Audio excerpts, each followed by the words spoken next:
Greetings, time travelers.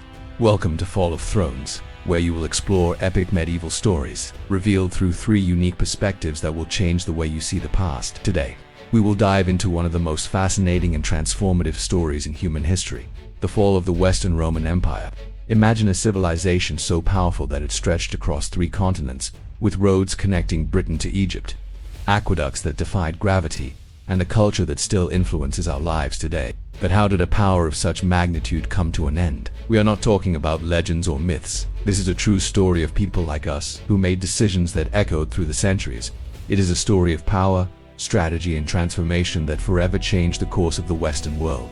Let's go back to the 5th century after Christ, when Rome, still majestic, was beginning to show its first cracks. Get ready for a unique historical journey. If you love history as much as we do, don't forget to subscribe to the channel and hit the notification bell. Shall we begin? Did you know that a broken alliance led to the fall of Rome? The year is 475 after Christ. Flavius Orestes, a Roman general, wants to put his teenage son, Romulus Augustus, on the throne. To do this, he makes a deal with a group of barbarian soldiers, promising them land in Italy if they help him take down the emperor, Julius Nepos. And the plan works. Orestes deposes Nepos and everyone hails him as the new emperor. But here's the thing. Once he's in power, Orestes goes back on his word and doesn't give the barbarians what they were promised. And so they turn on him, launching a revolt that will change the course of Western Europe forever. This is a big lesson for us because it shows that even the mightiest empires are vulnerable if they don't honor their agreements. Rome may have had the most powerful army in the world, but without respect for alliances, their power was unstable and fleeting. Flavius Orestes, the strategist who underestimated loyalty. Flavius Orestes was no ordinary man. A veteran of campaigns against Attila the Hun, he had vast military experience and a deep understanding of Roman politics. His strategy of placing his son on the throne aimed to maintain absolute control. Romulus Augustus would serve as a puppet emperor, while Orestes exercised real authority. But his calculation fails at a crucial point. He underestimates the importance of trust and honor in alliances.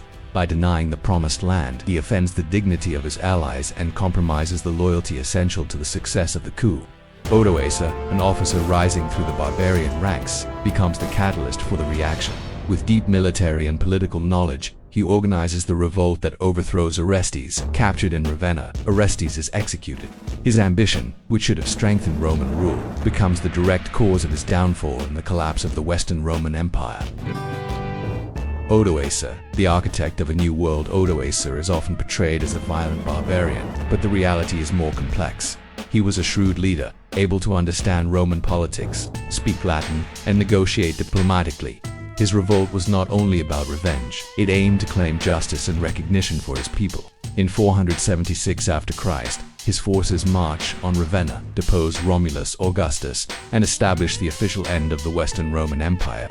Unlike other conquerors of the time, Odoacer shows clemency. Instead of executing the young emperor, he grants him an annual pension and safe exile at the castle of Lucullus in Campania.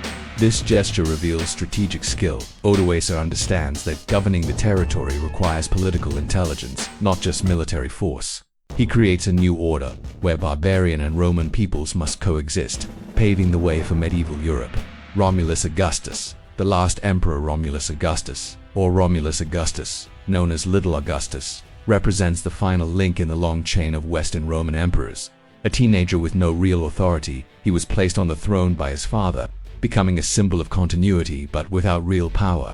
His story highlights forced passivity. He did not make decisions, did not govern, and there are no records indicating his wishes or feelings. The idea that he sought freedom or a normal life is a modern interpretation. We know that he survived his deposition, lived away from politics, and likely spent his last years in relative anonymity, far from the intrigues and battles that shaped the fate of Rome. Social and economic context. The decline of the Western Roman Empire was not limited to politics or war. The economy was fragile, marked by labor shortages, inflation, and heavy taxation on the provinces. Cities that were once vibrant suffered from neglected infrastructure and stagnating trade. Society was divided between elites trying to preserve ancient traditions and barbarian peoples seeking integration and new territories. Ravenna, fortified and surrounded by marshes, symbolizes the attempt to maintain Roman authority during a period of deep crisis. When Odoacer assumed power, he maintained Roman administrative structures, respected traditions, and integrated his Germanic allies into the government. Historical legacy. The fall of the Western Roman Empire was not just a military event, it resulted from the convergence of political, economic, and social factors. Orestes represents the arrogance of traditional power, unable to adapt. Odoacer symbolizes the emergence of a new order, where pragmatism and political skill determine stability. Romulus Augustus remains a symbol of the end of an era. This episode marks the transition from the ancient world to the Middle Ages. Despite the empire's collapse, its legacy remained alive. Laws, institutions, architecture, culture, and religion continued to influence Europe for centuries, shaping future societies. Next on Medieval Saga, in our next story, we will travel to 486 after Christ, following the rise of Clovis, king of the Franks, and his confrontation with the last Roman strongholds in Gaul. Prepare for epic battles, detailed strategies, and political intrigues that shaped medieval Europe. Subscribe and turn on notifications.